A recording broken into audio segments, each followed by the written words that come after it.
तो हम लोग दोस्तों लेक्चर 2 में देखे थे यूक्लिड की सहायता से एचसीएफ निकालना यानी मौसम निकालने। अब उसी 1A का ही जो प्रश्न है 4 नंबर, ये थोड़ा सा अलग है अभी तक जितना प्रश्न देखे हुए हैं। और इसमें ये खैर एग्जाम में नहीं पूछता है, लेकिन सिलेबस में दिया है तो पढ़ना है। बहुत सारे बच्चे का था कि सर इसको क्या है, जो 1A का 4th number 5th number question है उसको आप बताइए। तो मैंने इसको क्या है एग्जाम में कभी पूछा नहीं है, ना पूछता है, लेकिन फिर भी आपको मैं बता रहा हूँ कि अगर आज कई दफे ये आ गया आप इसको कैसे हल कीजिएगा। चलिए इस प्रश्न को देखते हैं। अभी तक हम 3 तक प्रश्न देखे थे 1A का, और ये वास्तविक संख्या का सारा क्वेश्चन है। कि दिखाइए कि एक धनात्मक विषम पूर्णांक 4q+1 या 4q+3 के रूप का होता है। ये हमको प्रूफ करना है, दिखाना है। जहां p और q पूर्णांक है। पूर्णांक के तथ्य पर बताए थे कि पूर्णांक का इंटीजर नंबर जो संख्या धनात्मक और ऋणात्मक होती है वो इंटीजर कहलाती है। वही कह रहा है कि p और q पूर्णांक है यानी इंटीजर नंबर है। सबसे पहले हम बनाए यहाँ से देखिएगा भाग एल्गोरिथम से आप जानते हैं कि a और b धनात्मक पूर्णांक है, तो भाग एल्गोरिथम का फॉर्मूला बताए थे कि यूक्लिड विभाग में या भाग एल्गोरिथम या विभाजन सब सेम है। इसका फॉर्मूला क्या होता है? तो फॉर्मूला होता है a बराबर b2+r।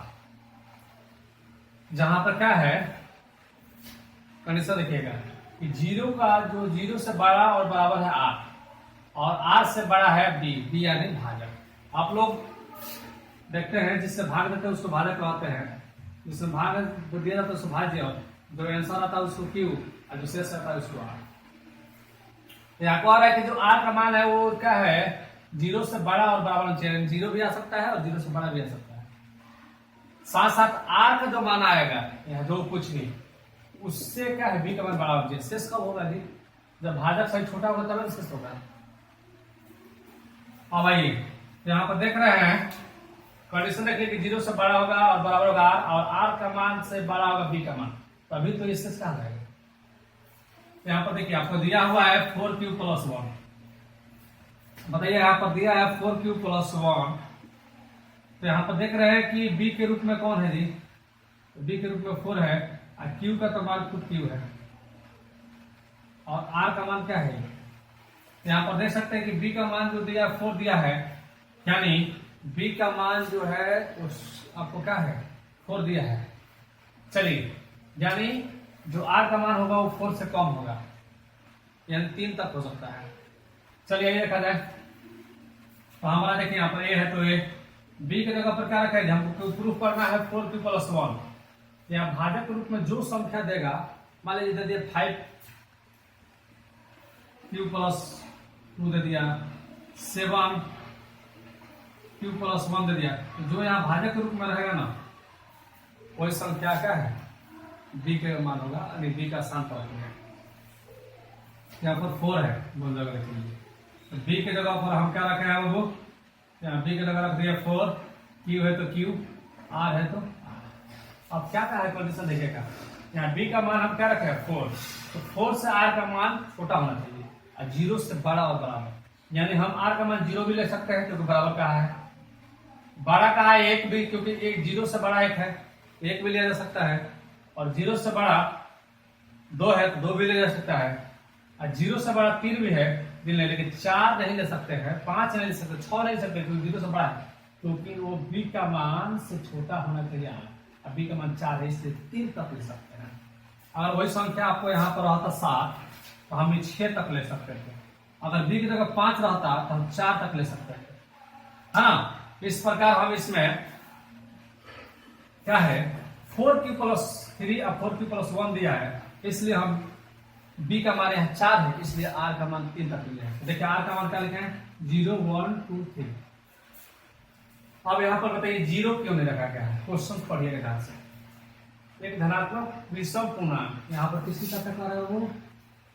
विषम पूर्णांक, विषम संख्या जिसमें 2 से भाग न लगे, पूर्णांक आप जानते हैं। विषम पूर्णांक इसमें कौन है बताइए? 1 और 3 है जी, 2 तो सम संख्या है, 0 को तो बात छोड़ दी, इसलिए हम यहाँ पर 1 और 3 लिए क्योंकि आपको कंडीशन दे दिया विषम पूर्णांक। अगर यहाँ लिखता सम पूर्णांक तो हम 2 लेते हैं, लेकिन विषम पूर्णांक कहा है इसलिए 1 और 3 लिए हैं। ये क्या है, आर का मान है, आर का जगह देखिए 1 रखे हैं, तो 4 है तो 4, क्यू है तो क्यू, आर का जगह पर रखे 1, ये वैल्यू प्राप्त हुआ और यही आपको लाना था।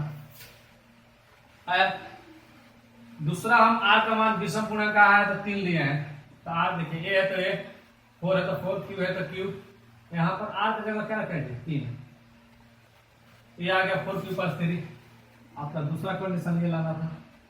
हम देख रहे हैं आगे भी ऐसे बनाएंगे, है ना, तो जो हमारा विषम पूर्णांक है इसके रूप में आता जाएगा। यानी इस प्रकार हम कह सकते हैं कि एक धनात्मक विषम पूर्णांक 4q+1 के रूप का हो सकता है, यह है जहां पर क्या है q एक पूर्णांक है, q क्या है पूर्णांक है। इस प्रकार यह हमारा प्रूफ हुआ। और आगे के इसमें अब क्या है, अगला जो लेसन 1 भी है उसका कुछ कास्टिंग बता देते हैं। अगला जो लेक्चर लेकर आएंगे उसमें आपका क्या है संपूर्ण वीडियो मिलेगा 1B का। तब तक हम कुछ आपको क्या है कास्टिंग चला देते हैं अगला लेसन के लिए। तो आइए अगला लेसन में जो है अभाज्य गुणनफल से क्वेश्चन है। सबसे पहले अभाज्य आप जानते हैं, चलिए इसको नोट कर लीजिए।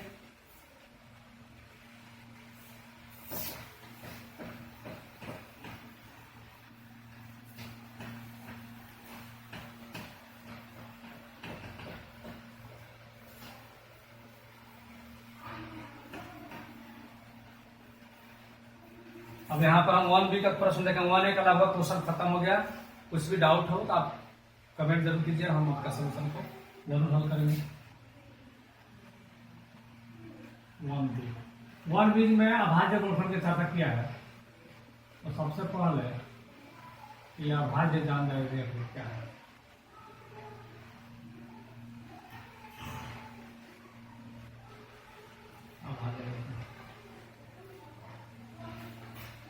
तो सबसे पहला अभाज्य जाना जाए तो जो संख्या एक और खुद को छोड़कर दूसरी संख्या से न कटे वो अभाज्य कहलाती है। और वही जब संख्या गुणनखंड के रूप में आ जाए तो अभाज्य गुणनखंड कहलाएगा। और इसकी सहायता से हमको क्या है लॉसा में पूछता है, यानी एलसीएम भी पूछता है और एससी भी पूछता है। तो आइए हम देखेंगे सबसे पहले किसी संख्या का अगर गुणनखंड पूछ दिया अभाज्य गुणनखंड अब पूछ रही है, उस संख्या का मात्र 2 गुणनखंड जरूर है। एगो 1 होगा, एगो संख्या दिया है, दुनिया की कोई भी संख्या है उसका गुणनखंड 1 और स्वयं है। जैसे यहाँ पर पहला क्वेश्चन पूछा है फिल इन द ब्लैंक्स में, फिल इन द ब्लैंक्स रिक्त स्थानों में 1B का धन पूर्णांक p अभाज्य होगा। पूछ रहा है कि p अभाज्य कब होगा, p अभाज्य होगा यदि p में केवल डैश और डैश से भाग लगे। हम क्या बोले हैं अभाज्य तभी हो सकता है जो एक और खुद को छोड़कर दूसरे से न कटे। तो p जो है 1 से कटेगा और किससे कटेगा बाबू खुद। अब खुद का मतलब यहाँ p दिया है तो p तो लिखेंगे, ये आपका यहाँ पर फिल इन द ब्लैंक्स में 1 और p हो जाएगा। पूछा है कि p अभाज्य है, p में केवल डैश और डैश से भाग लगेगा, p में 1 और p से भाग लगेगा तभी वो अभाज्य होगा। ठीक है, आगे क्वेश्चन है,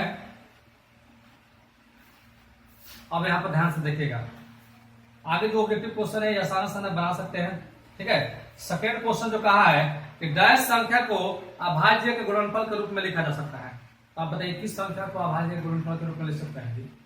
तो कोई भी संख्या यौगिक संख्या है या भाज्य संख्या है उसको आप है ना अभाज्य गुणनफल के रूप में लिख सकते हैं। यानी इसका दूसरा का आंसर होगा यौगिक। क्या होगा मेरे रसूलो यौगिक, यानी यौगिक संख्या को अभाज्य के गुणनफल के रूप में लिखा जा सकता है। ये देखा जाता है जैसे मान लीजिए यहाँ पर यह दिए हैं आपको 12, ये यौगिक है यानी भाज्य संख्या है जो एक और खुद को छोड़कर दूसरे से निकल जाए। तो इसका गुणनफल हम तोड़ा होगा तो अब इसको लिख सकते हैं। इसका गुणनफल कुछ नहीं होता, 1 होगा, जिससे जिससे कटेगा वो उसका गुणनफल होगा। गुणनफल का मतलब है जिसके जिसके टेबल से पहला से कट जाए वो संख्या वो सारा का सारा उस संख्या का गुणनफल कर रहा है। 1 तो होगा ही, 2 से कटा तो 2 भी होगा, 3 से कटा 3 भी होगा, 4 से कटा तो 4 भी होगा, 6 से कटा 6 भी होगा और 12। ये गुणनफल हो गया। लेकिन अभाज्य गुणनखंड कह दे तो अभाज्य गुणनखंड आपका मात्र कौन हो जाएगा, 2 हो जाएगा, 3 हो जाएगा। ठीक है, क्योंकि अभाज्य संख्या उसे कहते हैं जो एक और खुद को छोड़ दूसरे से न पड़े। तो खाली गुणनखंड पूछे ये सारा हो जाएगा, अभाज्य गुणनखंड पूछे तो आपका 2 और 3 होगा। ठीक है, आइए हम देखते हैं क्वेश्चन। सब्जेक्टिव क्वेश्चन देखा जाता है, ऑब्जेक्टिव तो लगभग बन ही जाएगा। आगे क्वेश्चन दिया है कि 2 पूर्णांक a और b सहअभाज्य है, तो a और b का मौसा क्या होगा। अब बताइए, जो सहअभाज्य होंगे याद रखिए उनका मौसा हमेशा 1 होता है। जो सहअभाज्य होते हैं, जैसे यहाँ पर कौन है 3 नंबर क्वेश्चन, ये 2 नंबर का आंसर है और ये फर्स्ट है। कह रहा है कि सहअभाज्य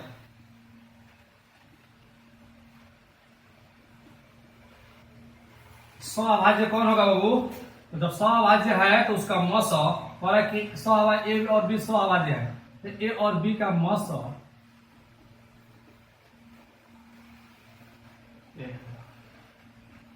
ठीक है। जो संख्या सहअभाज्य है उसका मौसा 1 होगा। देखिए कैसे, जैसे मान लीजिए यहाँ पर हम लिख दिए हैं 5 और 7, जब इसमें कुछ नहीं सम्मिलित है तो हम क्या इससे गुणा कर दूंगा जी, 1 है, यानी सहअभाज्य गुणनखंड के रूप में क्या है यहाँ 1 है। तो डिफरेंट है, दोनों का मौसा कितना आएगा, 1 आएगा। ठीक है, आप निकाल कर देख सकते हैं, 2 दूना 4, 1 आएगा फिर 2। देख रहे हैं मौसा काटते हैं इसलिए इसका मौसा 1 होगा।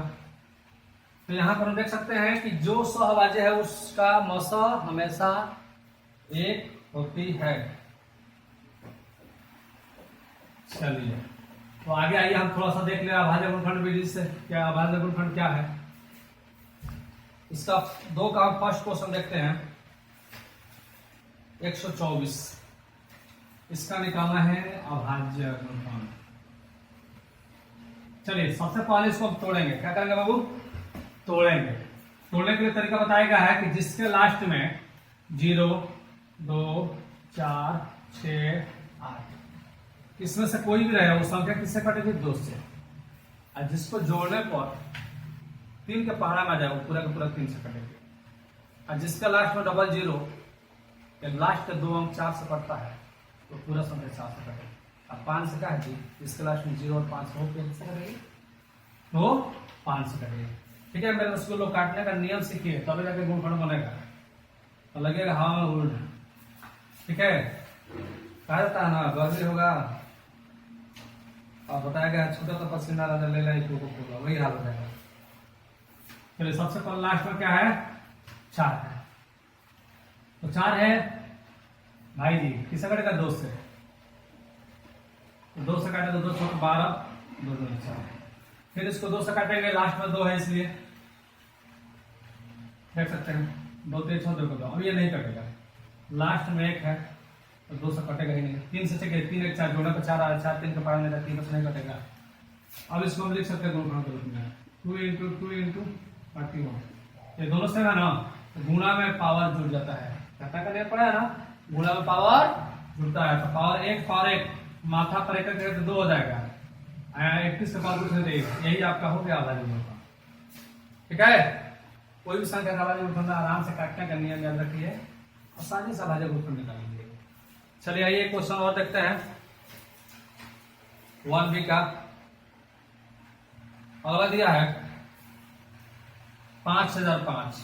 ठीक है मेरे रसगुल्लो, चाहिए देखिए 32,760 इसका 5 नंबर क्वेश्चन, 3 का 5 नंबर आई आपका है 3 का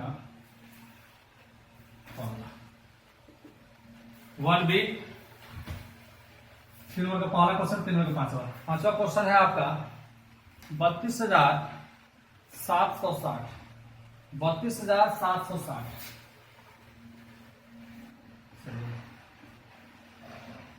चलिए मेरे बाबू लास्ट में क्या है,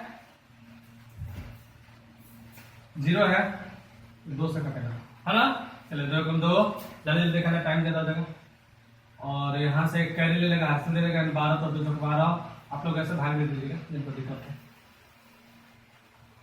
और 2 3 6 8 2 16 0 तो 0, फिर लास्ट में 0 है 2 से कट जाएगा, 2 8 16 2 कम 2, 2 9 18 0, लास्ट में 0, फिर 2 से कटेगा 2 चौका 8, और यहाँ पर 1 में भाग 2 अंक लगे तो 0, 2 9 18, 2 5 10, लास्ट में आ गया 5, जिसका लास्ट में 5 या 0 वो कटेगा 5 से, ये 3 से भी कट जाएगा। 9 5 14, 14 4 18, जोड़ने पर 18 आ रहा है, 3 का पारा में आ रहा है अंक को, इसलिए पूरा का पूरा 3 से कटेगा।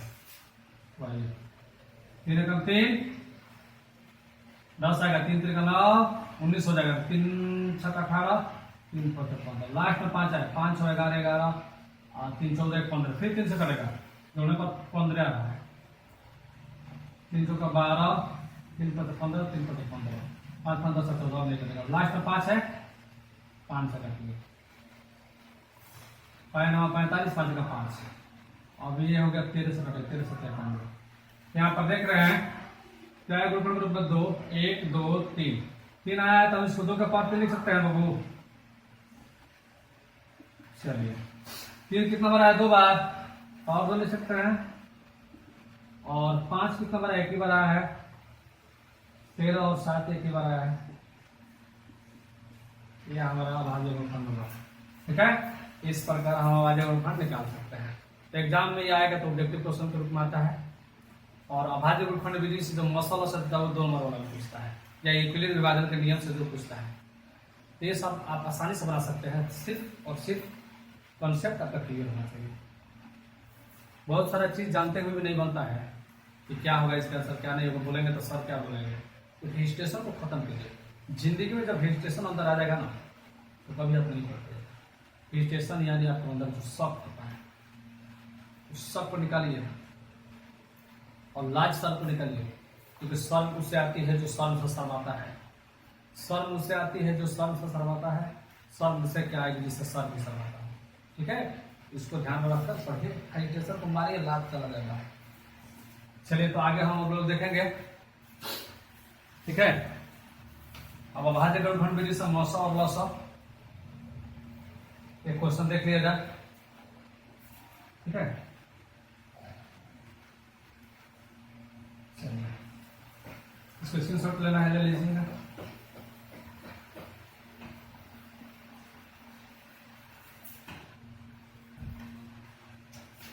चार नंबर का है अभाज्य गुणनखंड विधि से मौसा और लौसा।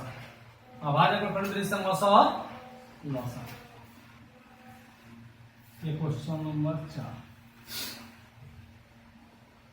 अभाज्य गुणनखंड विधि से मौसा यानी CF और LCF।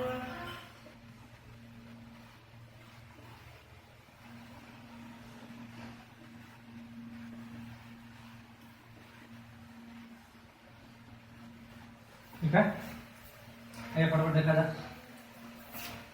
यहाँ पे सबसे पहला क्वेश्चन दिया 6 और 20, तो आसान है। इसमें थोड़ा सा हम देखते हैं, क्वेश्चन जो बड़ा हो उसी बनाया जाता है। इसका क्वेश्चन देखिए बाबू 6 72 और 21। हम सोच रहे हैं पहले एक अपने तरफ से बता दें, उसके बाद से बुक का देखा जाएगा। देखिए अभाज्य गुणनखंड विधि से मौसा और लौसा कैसे, जैसे मान लीजिए कि आपको दे दिया है 12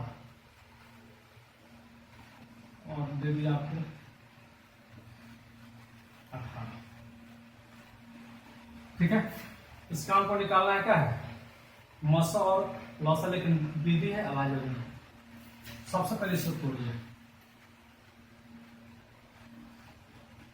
तोड़िएगा, लास्ट में 2 2 से करेगा, 2 6 12, फिर 2 से 2 3 6, तोड़िएगा तो आएगा 2 गुणे 2 गुणे 3।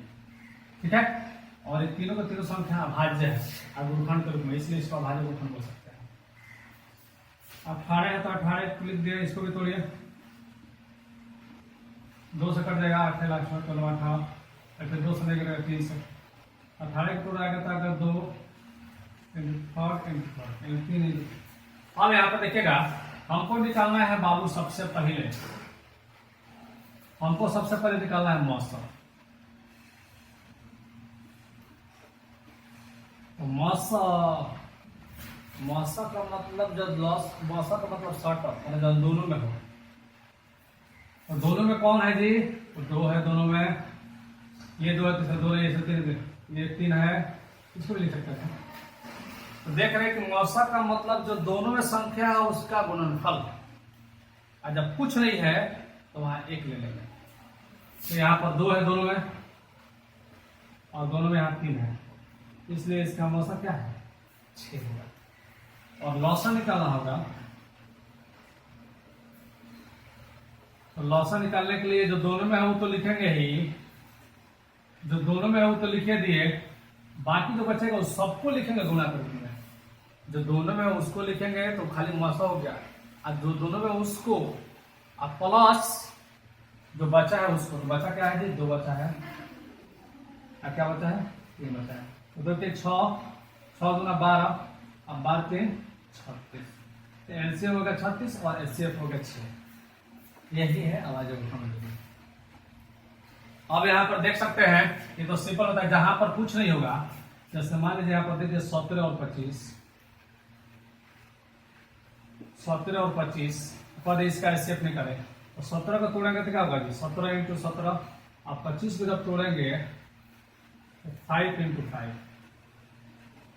जब बताएं अभी कि जब कोई कुछ भी मौसा ना हो, कुछ भी शामिल ना हो, तो वहां पे आप मौसा 1 लिख सकते हैं, ठीक है, क्योंकि दोनों में कुछ नहीं तो 1 जरूर है, इसलिए 1 मौसा हो जाएगा। ठीक है, चलिए हमारा ये अभाज्य गुणनफल विधि से मौसा सीख गए, ऐसे ही सारा प्रश्न बनाएंगे। ठीक है, अब आगे के वीडियो में हम आपको लाएंगे इंपोर्टेंट कि 2 मौसा गुणे लौसा बराबर 2 संख्या का गुणनफल, उससे रिलेटेड क्वेश्चन लाएंगे। ठीक है, बाद वाले प्रश्न रखेंगे आपके सामने, जिसको रेकरिंग कहते हैं। ठीक है, और भी आपको क्वेश्चन रखेगा, यानी वास्तविक संख्या से अभी 1 2 और आपको क्या लेसन है उसको हम कंप्लीट कराएंगे। चलिए बस इतना ही इस वीडियो में, ज्यादा लंबा ना हो जाए इसलिए हम वीडियो को स्टॉप कर रहे हैं।